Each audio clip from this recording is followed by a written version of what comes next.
নাবালিকার মৃত্যুর ঘটনায় চাঞ্চল্য, পরিবারের পাশে দার্জিলিংয়ের সাংসদ রাজু বিস্তা। দ্রুত গ্রেপ্তারের দাবি। শিলিগুড়িতে নাবালিকার অস্বাভাবিক মৃত্যুর ঘটনায় চাঞ্চল্য ছড়িয়েছে গোটা এলাকায়।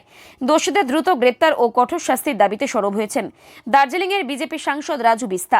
একই সঙ্গে শোকাহত পরিবারের পাশে থাকার আশ্বাস দেন তিনি। সোমবার শিলিগুড়ি পুর নিগমের 1 নম্বর ওয়ার্ডে 16 বছর বয়সী পূজা রায়ের অস্বাভাবিক মৃত্যুকে ঘিরে ব্যাপক চাঞ্চল্য ছড়ায়। অভিযোগ, একই পাড়ার আমির আলীর সঙ্গে দীর্ঘদিনের সম্পর্ক ছিল ওই নাবালিকার। পরিবারের দাবি, বিয়ের প্রস্তাব দেওয়ার পর অভিযুক্ত তা এড়িয়ে যায়। এরপর কুলিপাড়ায় নিজের বাড়ি থেকে ঝুলন্ত অবস্থায় উদ্ধার হয় কিশোরীকে। ঘটনার পরে ক্ষোভে ফেটে পড়েন পরিবারের সদস্য ও স্থানীয় বাসিন্দারা। অভিযুক্তের বিরুদ্ধে দফায় দফায় বিক্ষোভ, রাস্তা অবরোধ ও অবস্থান আন্দোলনে উত্তপ্ত হয়ে ওঠে এলাকা। পরিস্থিতি সামাল দিতে প্রশাসনের তৎপরতাও নজরে আসে। মঙ্গলবার বিকেলে ঘটনাস্থলে পৌঁছান রাজু বিস্তা। তিনি পরিবারের সদস্যদের সঙ্গে কথা বলেন এবং এই দুঃসময়ে তাদের পাশে থাকার আশ্বাস দেন। পাশাপাশি ঘটনার দ্রুত তদন্তের উপর জোর দেন। সাংসদ স্পষ্টভাবে জানান, দোষীদের দ্রুত গ্রেপ্তার করে কঠোর শাস্তি নিশ্চিত করতে হবে। একই সঙ্গে তিনি প্রশাসনের কাছে দ্রুত পদক্ষেপের দাবি জানায়, যাতে পরিবারের ন্যায় বিচার নিশ্চিত হয়।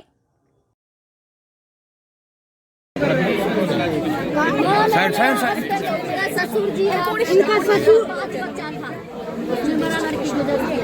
अभी 4 है, 3 लड़की है, 1 लड़का। मेरा ससुर जी है, मेरा हस्बैंड और मेरा শিলিগুড়ির 1 নম্বর ওয়ার্ডে সেইখানে কিন্তু পরিদর্শনে এবং পরিবারের সাথে দেখা করতে এমপি দার্জিলিং জেলার এমপি অর্থাৎ সাংসদ রাজু বিস্তা ইতিমধ্যে কিন্তু সেই উপস্থিতি ঘটনাস্থলে পৌঁছেছে। যে ছবি আপনারা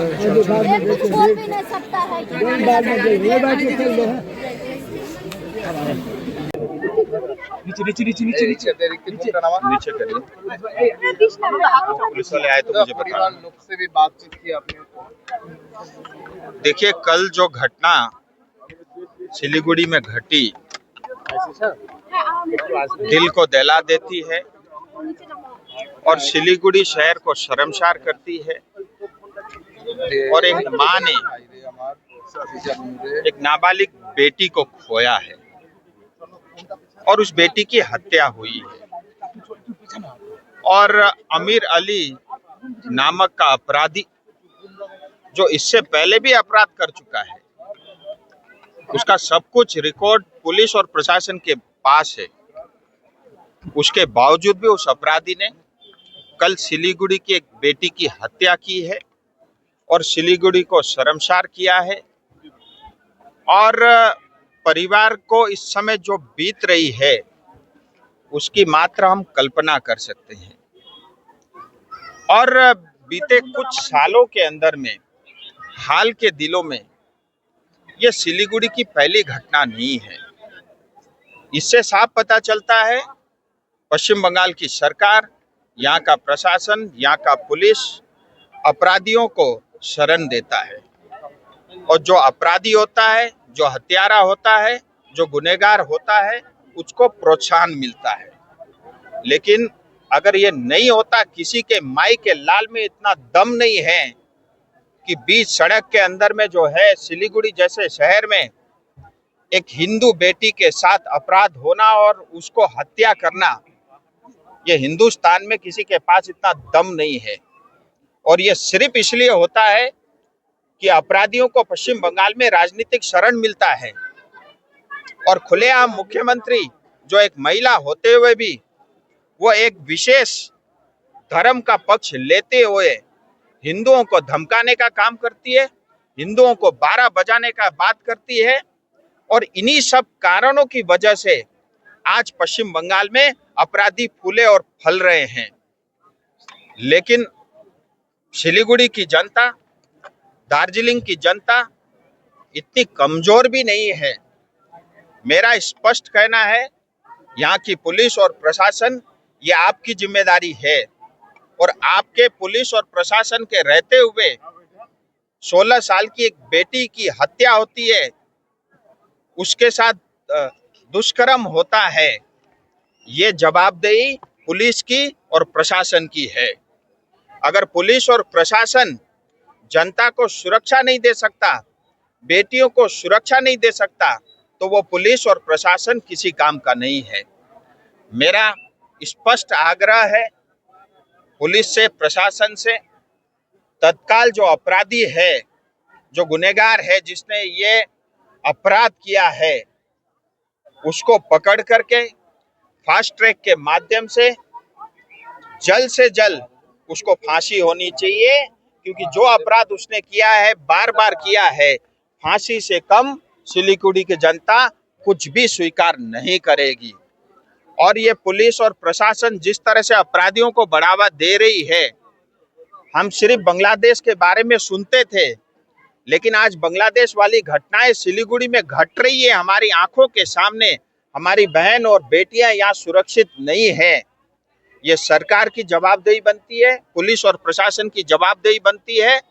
अगर अगले कुछ समय के अंदर अगर उसको पकड़ करके फास्ट ट्रैक के माध्यम से उसको फांसी सुनिश्चित नहीं हुई तो सिलीगुड़ी की जनता सड़क में होगी।